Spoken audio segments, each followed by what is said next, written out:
Deep in Arizona's Tonto National Forest, an ancient evil stirred to life. What began as a simple journey to explore family heritage turned into a nightmare that would haunt Jordan Matthews forever. In 2015, this 26-year-old man from Wyoming ventured into Apache territory, unknowingly stepping into a world where legend and reality blur. The signs were there from the start: animals acting strange, plants withering without cause. But what was really stalking Jordan and his girlfriend in those remote woods? The Tonto National Forest spans nearly 3 million acres of rugged wilderness, where Apache tribes have lived for centuries. These lands hold sacred sites, ancient traditions, and according to some, darker forces that prey on those who venture too deep. But the real question is, did it choose him randomly, or was there something in his blood that drew it out of the shadows?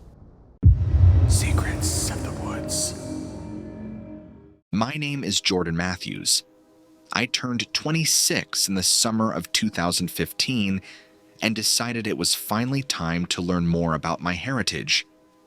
Until that point, I knew almost nothing about my Apache roots. I grew up in Casper, Wyoming, raised mostly by my mother's parents after my father passed away when I was 3. My mother told me a few small things about him. He grew up in Arizona near the Tonto National Forest. He came from a long line of Apache ancestors, and he loved the desert. But she never gave me many details about that side of the family. I think she found it painful to talk about him. Despite the lack of information, I always felt a pull, a sense that some part of me was missing because I never got to know his relatives. That summer, I decided I would visit the family members who still lived on the land where my father had grown up. My Aunt Marie and her husband, Robert, lived near that forest. They had extended an invitation years back, through a few short letters, to come see them whenever I felt ready. They said they remembered my father warmly and wanted to share what they could of our Apache lineage if I ever wished to learn about it. I told my girlfriend, Shaylee Thompson, about my plan. She was 22 at the time, studying nursing, and very supportive. She said that if I felt the call to understand my father's background, then I should do it before life got in the way again. She asked if she could come with me. I agreed because her presence felt grounding. I appreciated having someone at my side, especially since I had no idea what to expect from the trip. We made the long drive south, heading from Wyoming to Arizona. The shift in climate was dramatic, with the air becoming drier and hotter as we left the cooler temperatures of home. By the time we arrived in Arizona, near the Tonto National Forest, I felt the intensity of the desert sun. We turned off onto a smaller road and continued until we reached a modest property. From what I had been told, it was only a few miles from the forest boundary. That was where my Aunt Marie and Uncle Robert lived, tending to a few horses and keeping 3 dogs. When I first met them in person, I felt a mixture of relief and tension. They greeted me warmly, but not effusively. I sensed that they were giving me space, letting me adjust to this long-awaited introduction. It felt surreal to see my father's sister, a woman who had the same cheekbones and eye shape that I sometimes glimpsed in old photos of my dad. Robert was tall and lean, with a face that looked weathered by years in the desert. They mentioned that I was free to stay as long as I liked, that they hoped I would feel at home here, and that they had stories to share whenever I wanted to listen. Shaylee and I spent our first couple of days settling in. Marie said that she didn't want to overwhelm me with too many details about my father until I felt ready. She mentioned that there was a box of items, pictures, small keepsakes, that once belonged to him. I told her that I definitely wanted to see it, but maybe after I got my bearings. The Arizona heat and the new environment had me feeling slightly out of step. Not too long after our arrival, we began noticing minor but odd occurrences around their property. I saw it first with the horses. Robert said these horses were usually calm, but they started acting skittish in the late afternoons. He told me it wasn't normal. There were no obvious predators around, and the horses weren't showing signs of illness.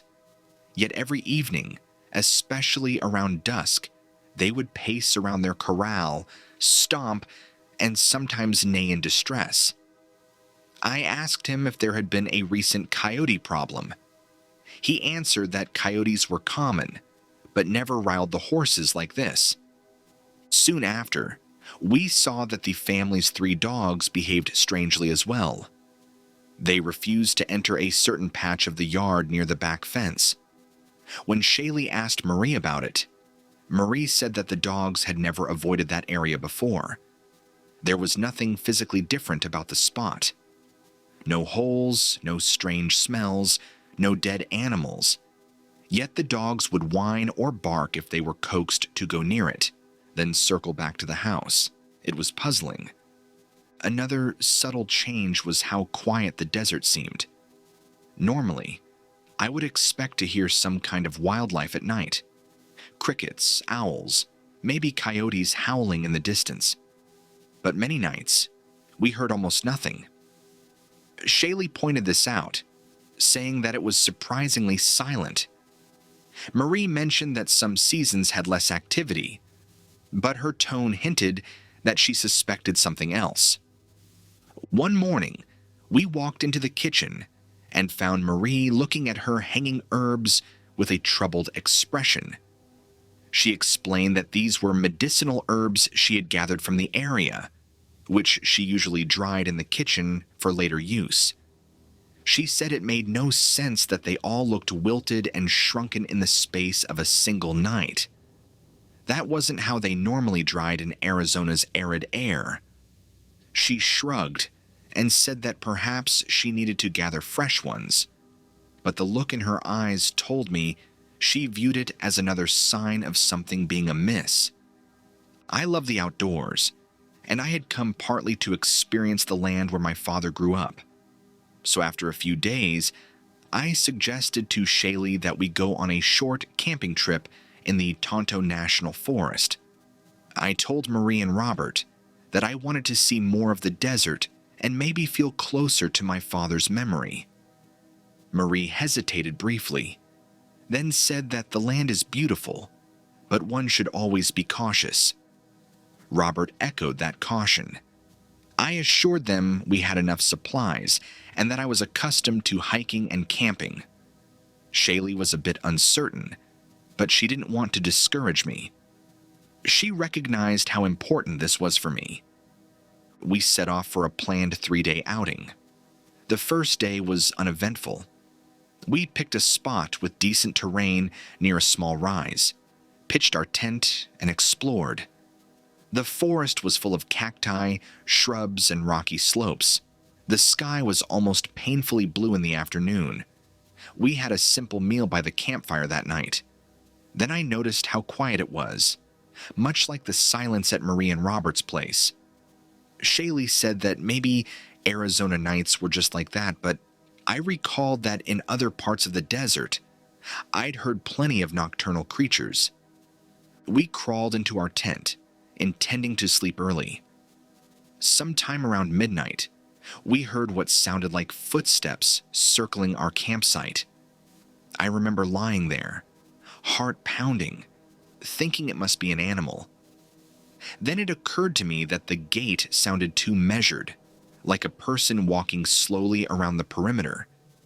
Yet in the morning, we found no footprints.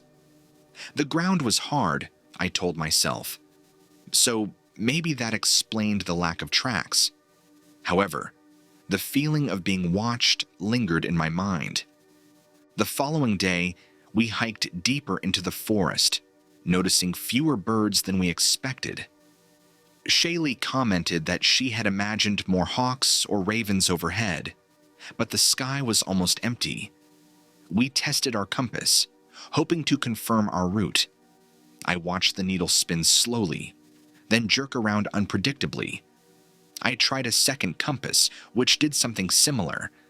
I thought there might be a high iron content in the rocks or some local magnetic interference. Still, it felt odd. When night fell the second day, we sat again by the campfire. I felt a vague unease but tried to brush it off. Then I caught sight of movement in the trees. It looked tall and too thin to be a normal person. It moved with a strange fluidity, almost gliding between the trunks. Shaylee peered in the same direction but saw only a flicker. She said she believed me when I insisted something was there, though I still wondered if my eyes were playing tricks in the moonlight. A few hours later, we both heard a rustling, followed by what sounded like footsteps again. The difference was that these footsteps changed pace, as if sometimes it was on 4 limbs, then switching to 2. That shift of weight was audible in the pattern. We tried shining a flashlight, but the beam flickered. Our cell phones, which had been fully charged, began turning on and off repeatedly. We had no reception for calls or data, but we still used them for light and camera functions. Now they were useless. The night felt charged with tension, like an invisible current was running through the air. Neither of us slept more than a few minutes. On the morning of the 3rd day, we decided to look for prints or other signs of animals. We found none. The strangest discovery, though, was a trail of wilted vegetation leading away from our tent, as if something had sapped the moisture from the plants. We recognized a similarity to what had happened with Marie's herbs. Trying to keep calm, we pressed on, but we agreed we'd leave by midday if things felt too unstable.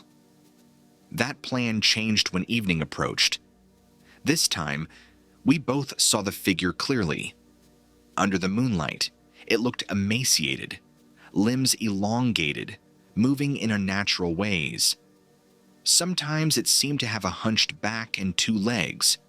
Other times it dropped forward, adopting a 4-legged gait. Whenever it passed close to any vegetation, the plants seemed to shrivel. Even from a distance, we sensed that it radiated malevolence.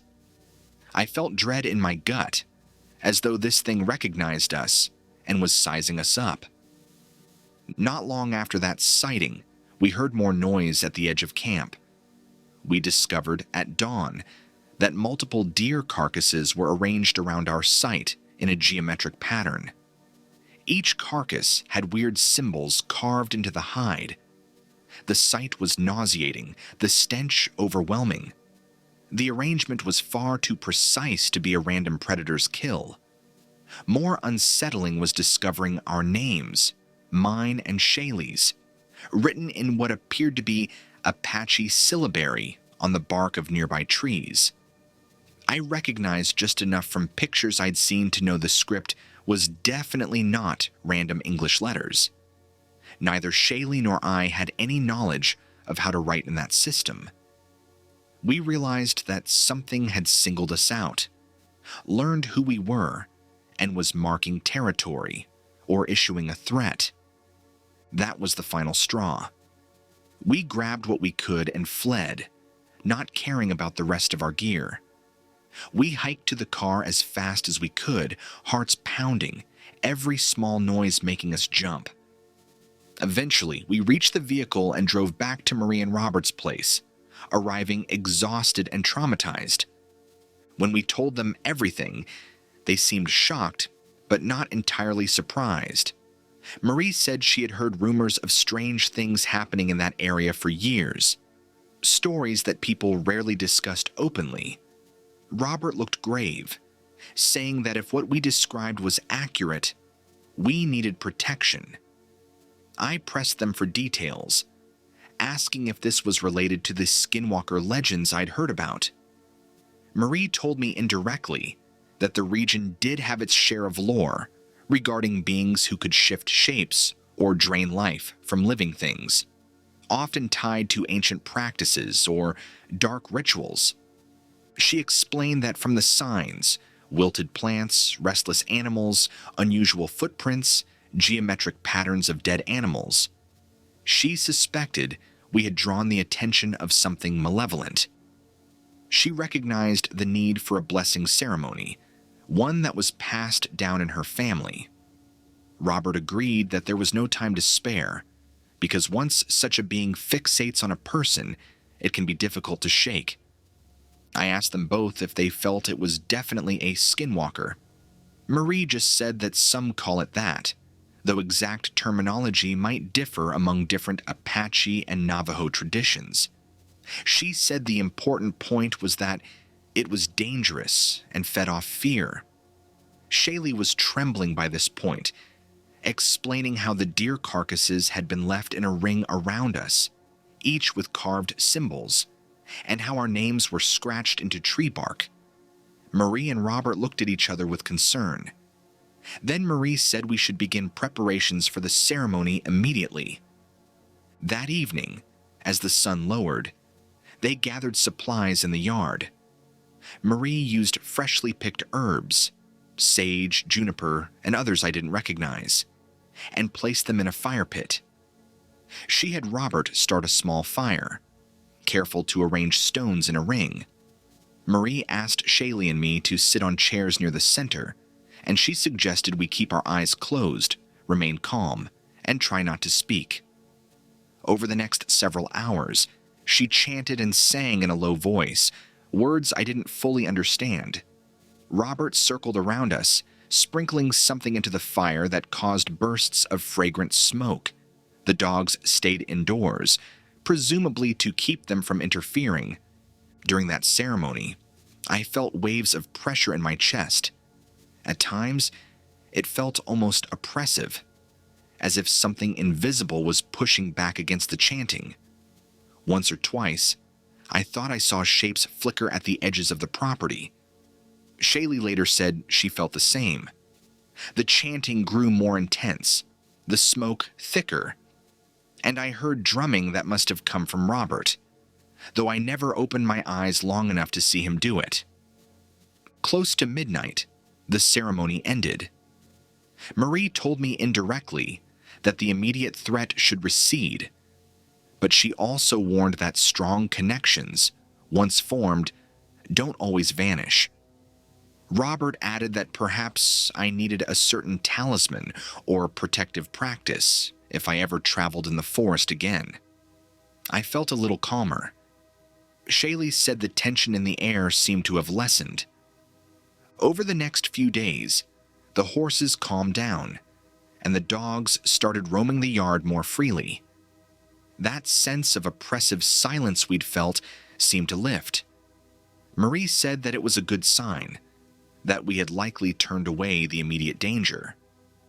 Shaylee and I decided to cut our visit short, as we still felt shaken and didn't want to risk further encounters. I told Marie that I appreciated everything she'd done, that I still wanted to learn more about my father's side of the family, but maybe it would have to wait until I processed what had happened. Shaylee and I returned to Wyoming. For a time, we tried to put the experience behind us, but it followed us in subtle ways. I started having recurring nightmares. In these dreams, I would wake up in my own bed with the sense that someone or something was standing at the foot, watching. I'd strain my eyes in the dark and glimpse a tall, warped figure with eyes that reflected strange, geometric patterns. The texture of its skin would ripple like smoke, and a smell of decaying vegetation would fill my nostrils. Each dream ended with a jolt of fear, me sitting upright, heart pounding. After a week or two of these nightmares, I started noticing withered plants in my apartment, even though Shaylee was normally quite good at taking care of them. My neighbors mentioned that their cat hissed whenever I walked by. A few times, I caught a black flicker in my peripheral vision, as if a shape darted behind me. Each time, there was no one there.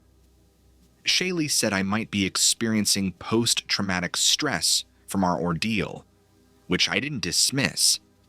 However, the coincidences reminded me too much of the phenomenon we saw in Arizona.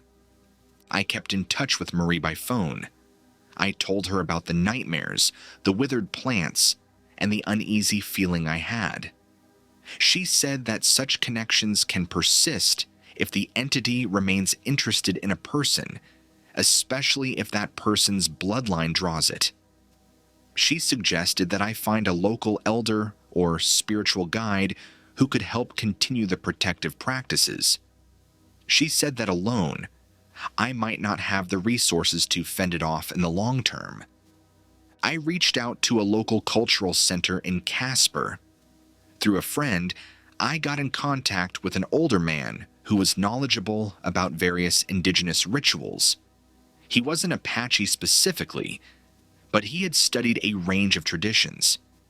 He said he would meet with me and see if he could assist.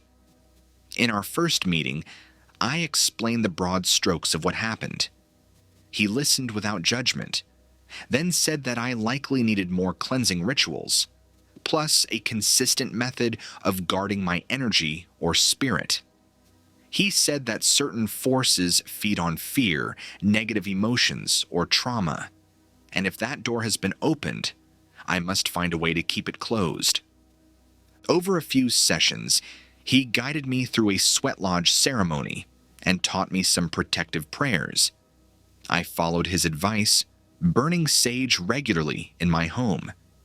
Shaylee was supportive, even though it sometimes filled the apartment with smoke.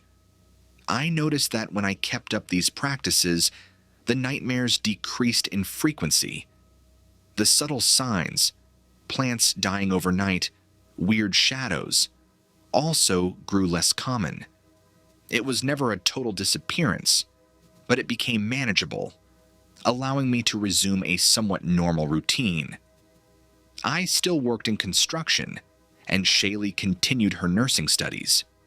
Months later, I went back to Arizona briefly, but I stayed with Marie and Robert and avoided venturing deep into the forest. Marie did another cleansing ceremony, a simpler one this time. I noticed that nothing strange occurred during that visit. The horses remained calm, the dogs wandered everywhere, and the herbs hung in her kitchen dried normally. Marie and Robert told me that perhaps the worst had passed, but they reminded me that caution was essential. I felt a sense of temporary relief. In Wyoming, I constructed a small altar in our living space, placing items that held spiritual significance. I included an amulet Marie had given me, a stone from the local elder, and a piece of my father's old jewelry that Marie had allowed me to take. Lighting sage at that altar became a habit whenever I felt uneasy. Shaylee noticed that if I went too long without doing so, I'd become anxious, and small unexplained occurrences might resume. Although life settled somewhat, the dreams never disappeared entirely. Every so often, I woke in the early hours, convinced the tall figure was in the corner of the bedroom. My heart would race, and I'd fumble for a lamp. Of course, there would be nothing there. But the memory of its eyes and the feeling of being watched lingered. I spoke to Shaylee about it many times, describing the same imagery: the sickly smell of rotten foliage, the faint sense of impossible geometry radiating from those eyes. She told me I seemed convinced that it was truly there, even if only in a dream state. I wanted to make sense of it, so I read books and articles about skinwalker legends, shapeshifters, and menacing spirits in the southwestern deserts. Most accounts were vague, contradictory, or laced with rumors, but they all shared the notion that certain malevolent beings were drawn to individuals who carried some link, bloodline, spiritual vulnerability, or unintentional invitation. Reading those stories made me uneasy because I recognized parallels with my own experience. I found references to how these beings could travel or attach themselves to a person if circumstances aligned. During one conversation with Marie, I told her how unsettled I felt by the knowledge that such a being might still keep an eye on me. She responded by reminding me that I had the power to shape my energy and that consistent rituals could keep me protected.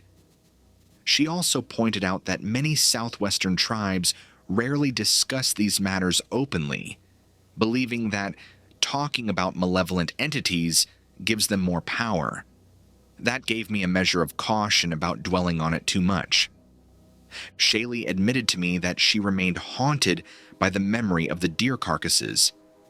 She said no normal person could have orchestrated that so quickly and quietly, without leaving obvious tracks. She sometimes woke from nightmares herself, recalling the smell of fresh blood and the symbols carved in the deer hide. She felt it was a sign of intelligence, not just a wild beast, but something that wanted to communicate a threat. That frightened her more than anything, that we were dealing with an intelligence that operated outside normal human boundaries. Time passed. I tried to live a regular life in Casper, continuing my construction work, attending local events, and supporting Shaylee through her nursing studies. We rarely spoke openly about Arizona, unless one of us had a nightmare. At those times, we would reaffirm our protective measures, burn sage, play a recording of traditional chanting, or sit quietly and focus on positive thoughts. It felt almost superstitious, but I couldn't deny that it brought us calm.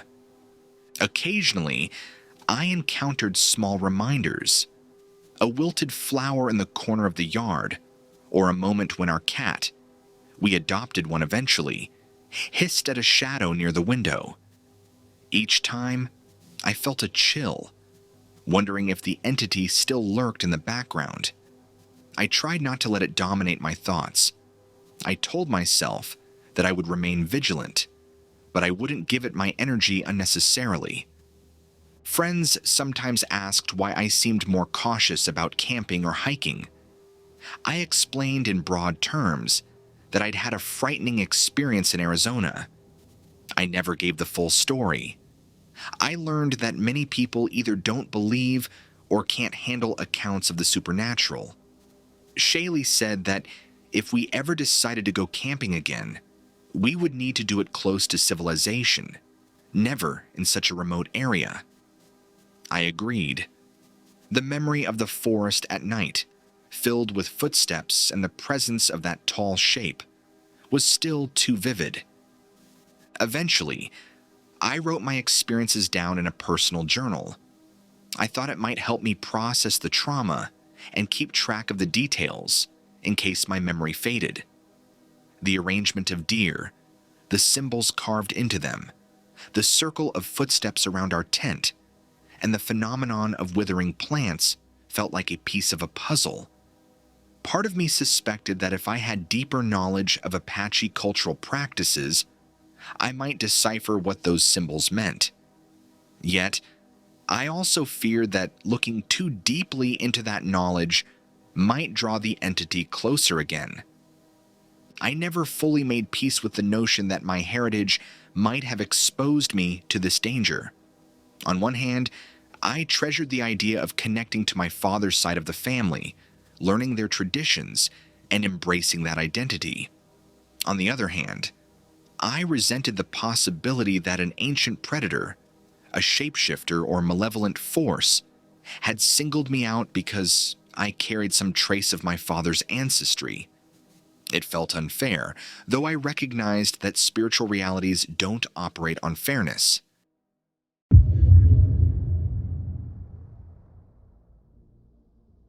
I want to make it clear that I'm not telling this to scare anybody just for the sake of drama. I'm telling it because I need to get it down, to sort out what I went through, and maybe warn others who might wander into that area. If you read this and think it's nonsense, I won't blame you.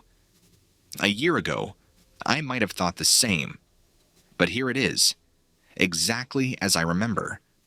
I'll do my best to keep it plain and stick to what I know I saw and felt.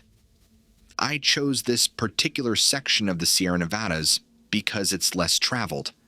I'm not going to give specific GPS coordinates, but it's roughly north of Yosemite and south of Lake Tahoe, an area with some old logging roads and scattered mining claims left over from the California Gold Rush era. The reason I picked it was that a friend told me the fishing up there was decent and the trails were quiet. My plan was to drive up, park on one of the rough dirt roads, and backpack in a few miles to a spot near a small lake I saw on a topographical map. It was late September, so the weather was starting to cool at higher elevations. I remember the drive taking longer than I planned because the forest roads were in bad shape. Tons of potholes, big rocks, you name it. By the time I parked, it was mid-afternoon, which gave me only a couple of hours of solid daylight to hike in. I loaded up my gear and started along what was basically a faint trail heading northeast. The forest around me felt peaceful. Pine trees swayed, the ground was covered in needles, and the air was that crisp mountain air I always love. At first, nothing seemed out of place. I reached the small lake I'd aimed for right before sunset. It was little more than a pond, maybe a couple 100 yards across. The water was clear, reflecting the deepening sky. I picked a flat area under a cluster of tall pines and set up my tent. I remember feeling good, thinking that I had the next few days to fish, do some reading, and decompress from my job. I had no cell service, which was expected, but I had a small handheld GPS to keep track of coordinates, and that worked fine at first. My first night, I cooked a freeze-dried meal on my little camp stove and ate in the calm evening. The stars came out bright, no city lights for miles. I turned in for the night feeling relaxed. The only slight weirdness was a faint odor in the air at around dusk. It smelled like something metallic, mixed with a hint of decay. It lasted maybe a minute, then disappeared. I wrote it off as a dead animal or some mineral deposit. I wasn't alarmed at that point. I woke at sunrise the next day. I had plenty of energy. So, I decided I'd do a day hike up a nearby ridge that overlooked the area. My plan was to get a better lay of the land, check out some vantage points. I left my tent up, stashed my heavier gear inside, and just took a day pack with water, a snack, and my GPS. The morning air was cold but pleasant. I remember making my way up the slope, stepping over rocks and fallen logs. About an hour in, I paused to look around, and that's when I noticed something off about my watch. The digital display said it was 10:17 a.m., but it couldn't have been that late, because I'd left camp around 7 a.m. I double-checked my phone, which I used only as a camera because there was no cell service, and it said 8:36 a.m. That was roughly what I expected. My watch had apparently jumped ahead more than 90 minutes. I figured maybe the battery was dying, so I reset it to match the phone. Then I continued hiking. It was a steep climb, but nothing too crazy. When I reached the top of the ridge, I took some photos, had a protein bar, and sat on a rock to enjoy the view. I spent maybe half an hour there. When I decided to head back down, I looked at my watch again. This time it showed 3 p.m., which made no sense. My phone showed 9:18 a.m. That's a difference of almost 6 hours now. I was annoyed because I really liked that watch, but I figured it was just malfunctioning. I took it off and stuffed it in my bag. On the way back, my GPS also started glitching. It was giving me strange coordinates that jumped around. At one point, it placed me more than a mile away from my actual location. Then it went back to normal. I double-checked the device's battery level, and it was at 80%, so not a power issue. I remember thinking maybe the ridge had some weird interference, or maybe my gear was all failing at once. It was odd, but I still wasn't frightened, just puzzled. I got back to camp by what my phone said was 11 a.m. The sun was fairly high, so that timing seemed reasonable. Once I was there, I tried some fishing in the little lake, caught nothing, and eventually made lunch. I spent the afternoon reading near the water. The day was calm, with only a slight breeze. Nothing else strange happened until dusk, when I again caught a whiff of that metallic decay odor. It came and went quickly, like the night before. That second night was when things began to feel more blatantly wrong. I was in my tent, trying to fall asleep. The moon was up, shining through the pines. Suddenly I heard a noise that sounded like metal scraping on metal. It was distant at first, a soft screech that lasted a second or two. I sat up, heart pounding. This wasn't a normal forest sound. There's no reason for random metal grinding in the wilderness. I unzipped my tent, stepped out carefully. The night was still. I listened. The sound repeated, a bit louder this time, as if something was dragging a metal object across bedrock or something similar. It echoed from somewhere down near the lake.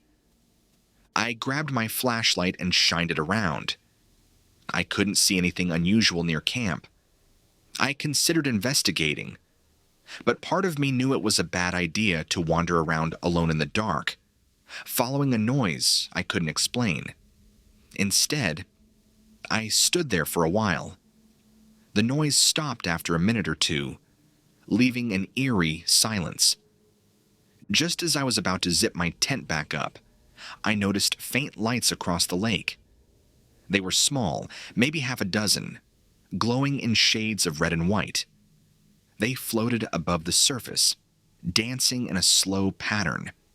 At first, I thought it might be fireflies, but these lights were bigger and didn't flicker.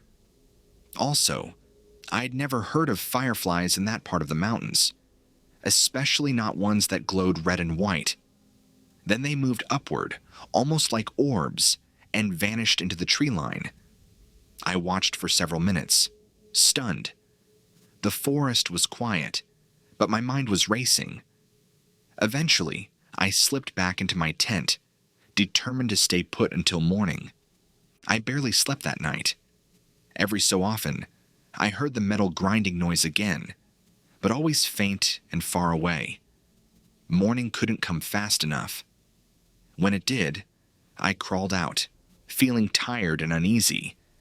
My plan was to stay at the lake another day or two, but I considered packing up. I told myself I might just move to a different spot or possibly head home early if the weirdness continued. The third day, I decided I'd do a shorter hike around the lake's perimeter. I thought maybe I'd find a downed sign or some old mining equipment, something that might explain the metal-on-metal screech. But the perimeter was uneventful. I found no traces of old machinery, no cables, nothing that could cause such a noise. The only odd thing I noticed was a ring of stones near the far shore, partially covered by moss, which looked like the remains of a very old campfire circle. It didn't stand out much, except it was bigger than normal. I estimated it might have been used decades ago, maybe by gold rush folks or early campers. On my way back, I started feeling a sense that something was watching me. I know how that sounds, but it felt very tangible.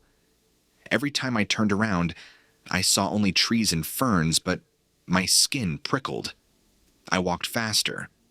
At one point, I glanced up a slight slope and caught a glimpse of what looked like a silhouette among the pines.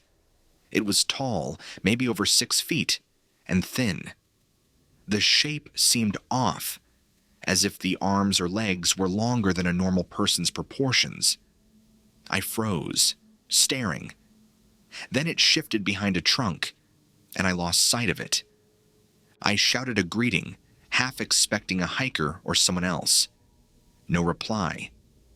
I climbed up the slope, heart pounding to check. No sign of anyone. The ground was covered in pine needles. No footprints were obvious. I told myself it must have been a trick of the light, but it rattled me. By the time I got back to camp, it was late afternoon. I spent the rest of the daylight hours collecting extra firewood. I decided I'd keep a decent blaze going that night. Not just for warmth, but for comfort. I also made sure my hatchet and my large flashlight were within reach. As dusk approached, I sat by the fire, watching the sky change color. That odor, metallic and rotten, came again, stronger this time. I covered my nose, scanning the tree line. Then I heard a rustle from behind my tent. I jumped up, brandishing my flashlight, and circled around. Nothing was there, but the undergrowth looked disturbed, as if something had just pushed through. I returned to the fire, feeling like a nervous wreck. The sun dipped below the horizon, and darkness set in. I couldn't bring myself to go into the tent early. I decided to stay by the fire as long as possible. Around 10 p.m., maybe a bit later, I heard twigs snapping in the distance. I swept my flashlight beam around. That's when I saw something that nearly made my heart stop. A shape in the trees, partially lit by the moon. It looked skeletal, with horns on its head, like curved antlers. Its eyes appeared hollow, black pits. The body looked thin, draped in what might have been tattered fur or skin. It stood motionless, watching me from about 30 yards away. I couldn't believe my eyes. I froze, light trembling in my grip. After a few seconds, it moved, stepping slowly behind a thick trunk and vanishing. I jumped to my feet, not sure whether to chase it or run the other way. My instincts told me to keep the fire between me and the direction I'd seen it. So I just stood, heart hammering, straining my ears for any sound. The forest was so quiet, it was deafening. I stayed by the fire for hours, too terrified to sleep. Once or twice, I glimpsed movement in the shadows, but never a clear view of that figure again. Eventually, exhaustion took over. I banked the fire, crawled into my tent, hatchet in hand, and lay there shaking. I might have slept an hour, maybe 2, but it was a restless half-sleep filled with nightmares of that horned skeleton peering into my tent. At dawn, I decided I had to investigate or move out. I was too spooked to continue the trip.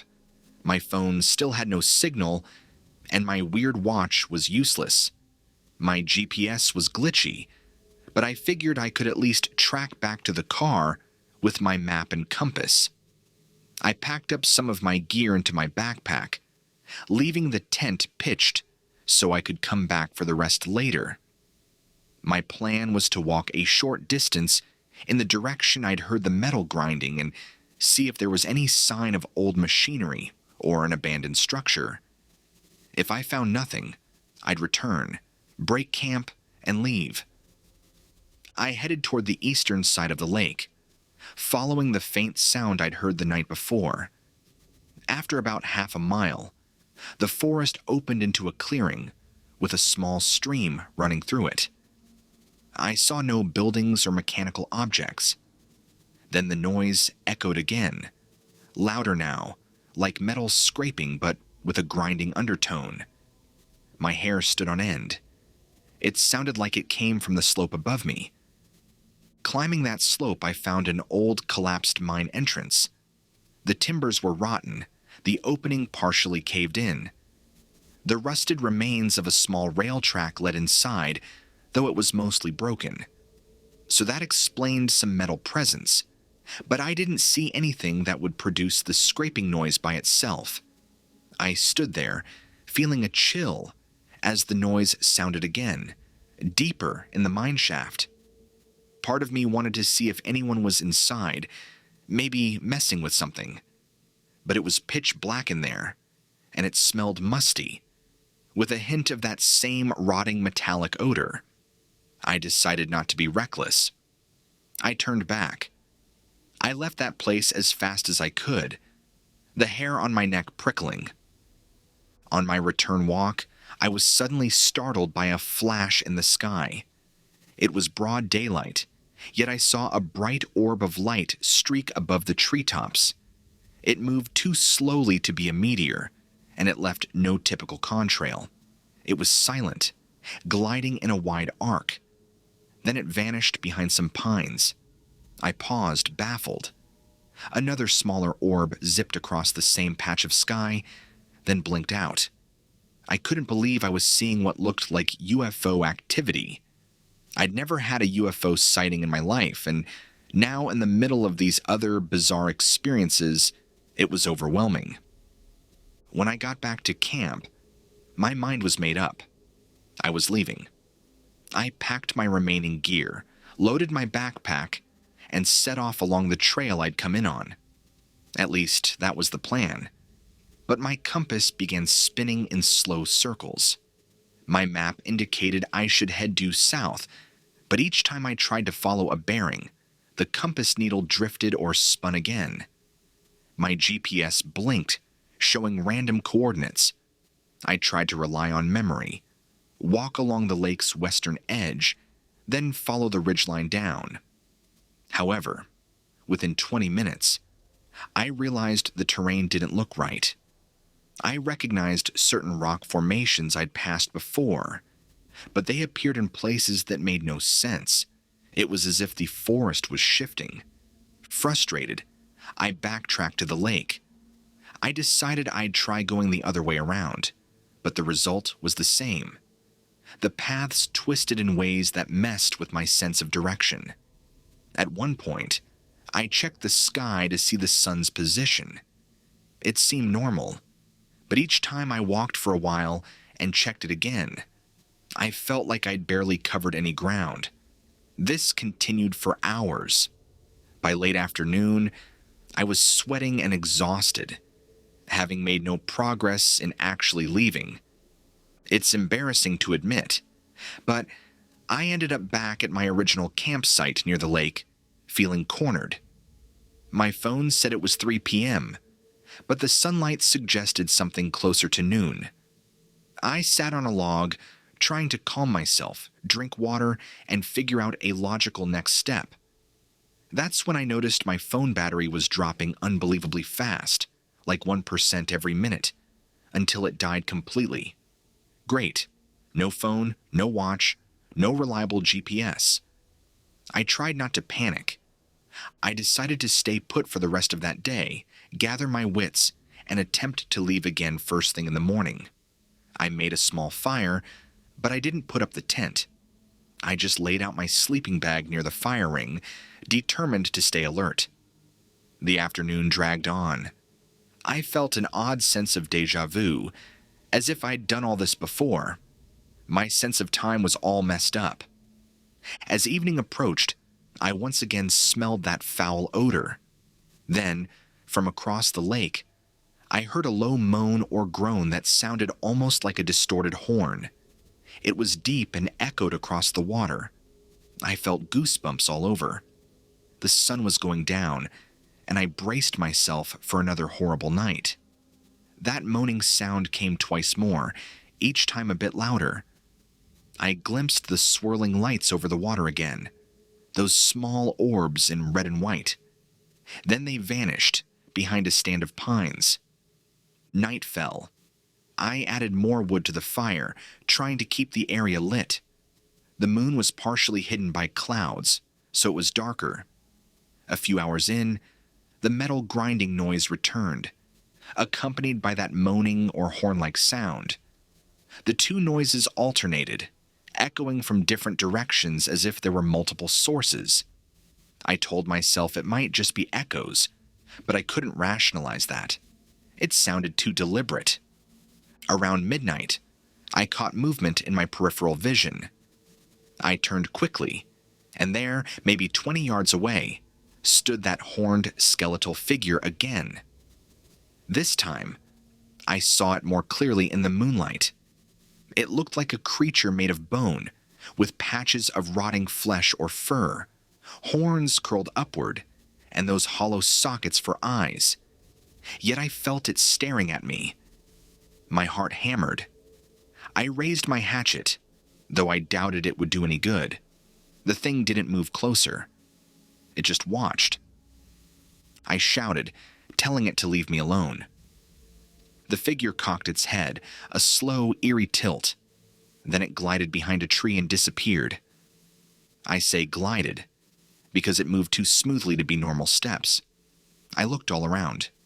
No sign of it. The forest stayed silent, except for the occasional metal scrape and that moaning. I spent the rest of the night trembling, jumping at every rustle of leaves. I must have dozed off near dawn, because I remember the sky beginning to lighten, and me fighting to keep my eyes open. When I fully opened my eyes again, it was broad daylight. The sun was high, maybe late morning or even noon. I checked my phone, forgetting it was dead. My mouth felt dry. I realized I'd lost track of time again. I had no memory of the early morning hours. It was as if the day had just skipped forward. I felt disoriented, as if I'd missed an entire chunk of time. I also noticed that my supply of firewood was still stacked by the ring, meaning I must not have maintained the fire. It was just ash. Had I blacked out? At this point, I was desperate. I refilled my water from the lake using purification tablets. I forced down an energy bar. My plan was to systematically navigate out using the sun's position to keep me heading south. I'd do short legs, mark my path, and avoid losing sense of direction. So I packed up everything, strapped on my gear, and set off once more. For the first mile, it seemed to work. I recognized a couple of landmarks from my initial trek in, like a big boulder with a fallen pine next to it. But after I walked what should have been another half mile, I found myself in a clearing I was sure I hadn't passed before. In that clearing, I saw old wooden posts in the ground. Upon closer inspection, they formed a circle. The wood looked rotted, ancient. I also spotted a few scattered stones that might have once been arranged in patterns. It reminded me of something ceremonial, or maybe an old camp. As I explored, I found fragments of pottery, half buried in the dirt. That was odd. I realized this might have been a historical site, maybe related to Native American presence. Then I saw something else. Disturbed earth in one corner, as if it had been dug up a long time ago. The pit was partially filled with leaves and debris. Near it, I found a small piece of bone, bleached white, not animal but shaped like a human radius. My stomach turned. Had I stumbled onto a burial site? Suddenly, I remembered reading that during the gold rush, many native burial grounds were desecrated by miners seeking artifacts or land. If this was one of those sites, it could explain a lot of local legends or curses. My heart pounded at the thought. I felt a wave of unease, as if I was trespassing in a place that had been violated long ago. While I was crouched there, the air felt heavier. I sensed I wasn't alone. I spun around, scanning the tree line. That's when I saw the silhouette again, that tall, skeletal figure with horns. It was perched between two large rocks at the edge of the clearing, half hidden in shadow. My blood turned to ice. I tried to speak, but no words came out. The figure's hollow eye sockets seemed to bore into me. Then it raised an arm, and I swear I saw elongated fingers, more like bones than flesh, pointing in my direction. A crackling noise emanated from it, like branches snapping. I stumbled back, nearly losing my footing. I turned and ran, ignoring the potential risk of losing direction. Survival instinct took over. I raced through the trees, ducking branches, ignoring the cuts and scrapes from brambles. I kept going, hoping to reach the forest road or any sign of civilization. My lungs burned. Time seemed to blur again. At one point, I fell, scraping my knee badly on a rock. I sat up, dizzy, uncertain how long I'd been running. The sun was lower in the sky than I expected, as if hours had passed. My knee bled, and I wrapped it with a bandage from my kit. Even though it was late afternoon, I stumbled on, figuring that every step took me closer to safety. The forest started to thin, which I took as a good sign. Then, overhead, I heard a whooshing noise. I looked up and saw two bright orbs zipping across the sky in tandem, weaving around each other like a bizarre aerial dance. They were definitely not conventional aircraft. No wings, no contrail, just glowing spheres. The sight made me feel small and more panicked. This was beyond explanation. Lights in the sky, a horned skeleton in the woods, time distortion. My brain was on overload.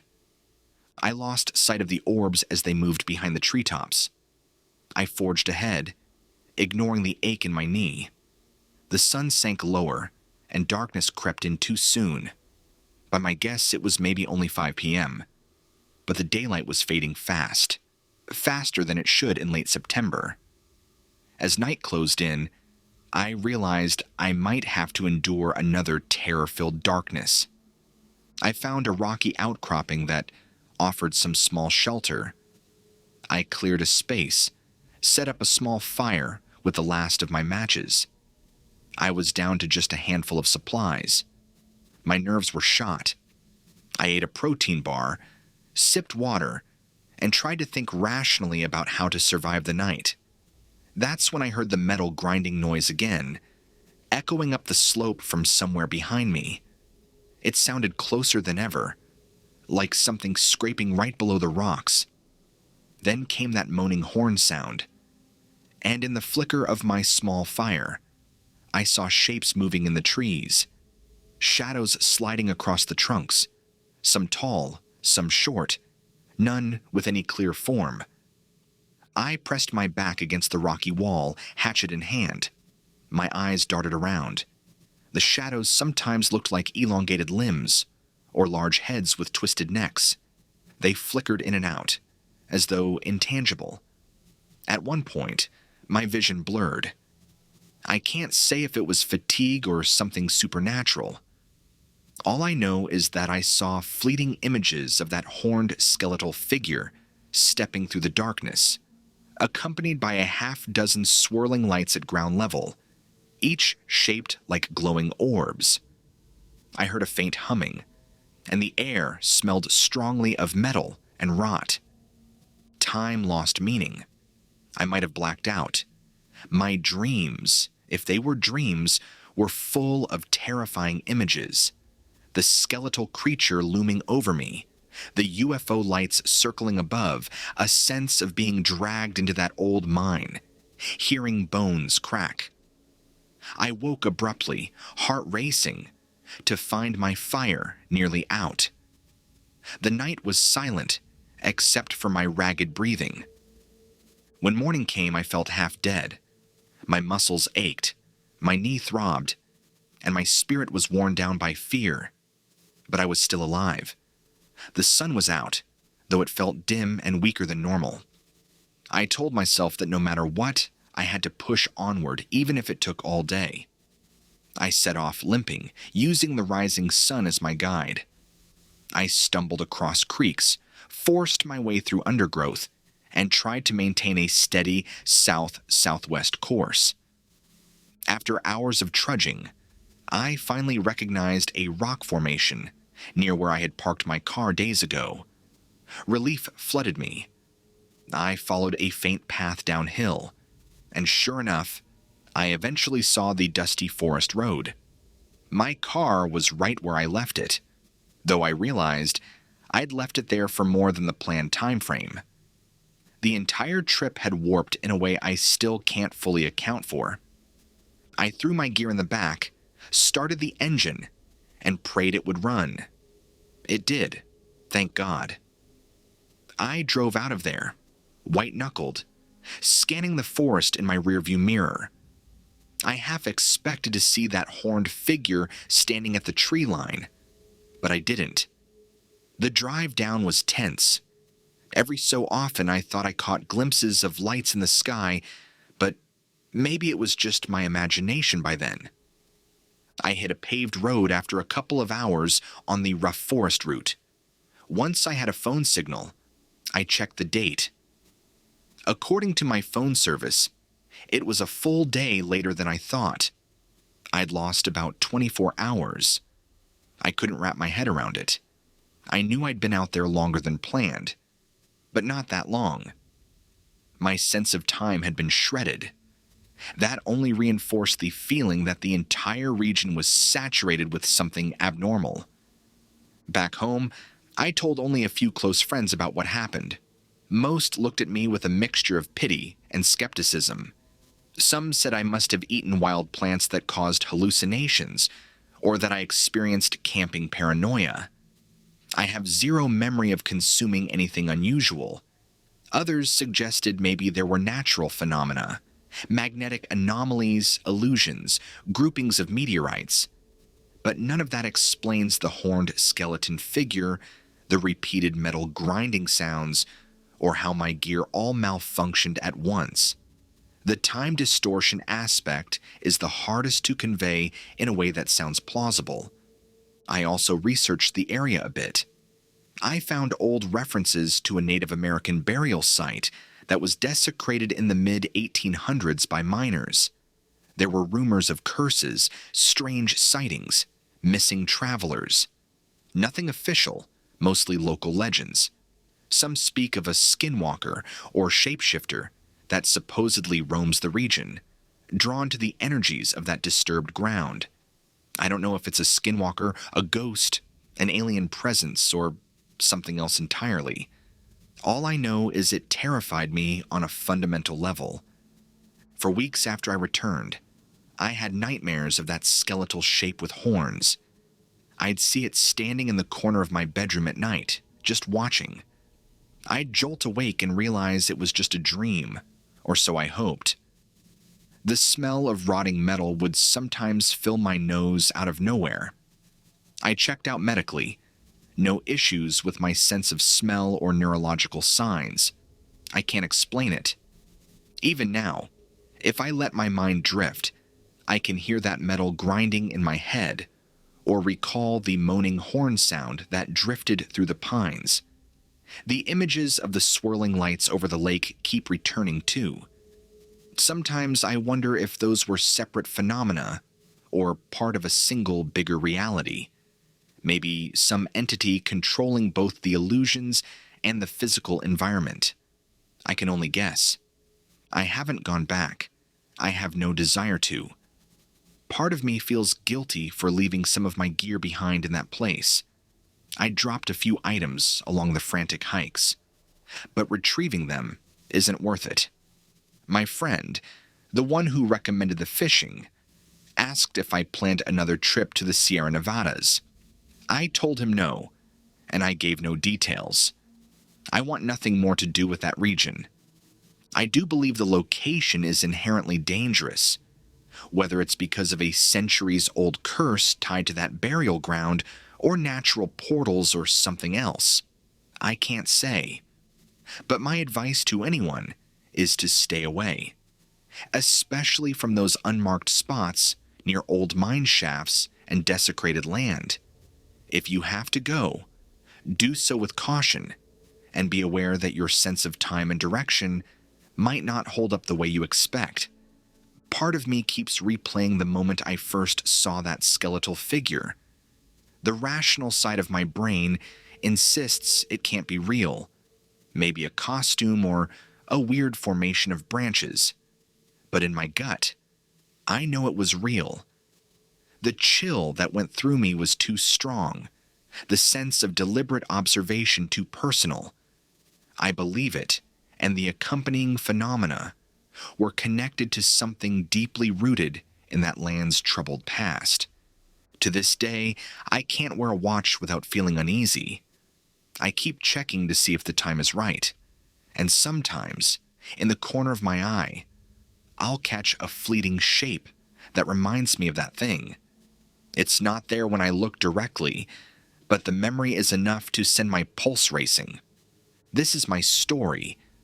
I'm writing it down because I don't want to lose track of the details, and maybe it'll serve as a record for anybody else who experiences something similar.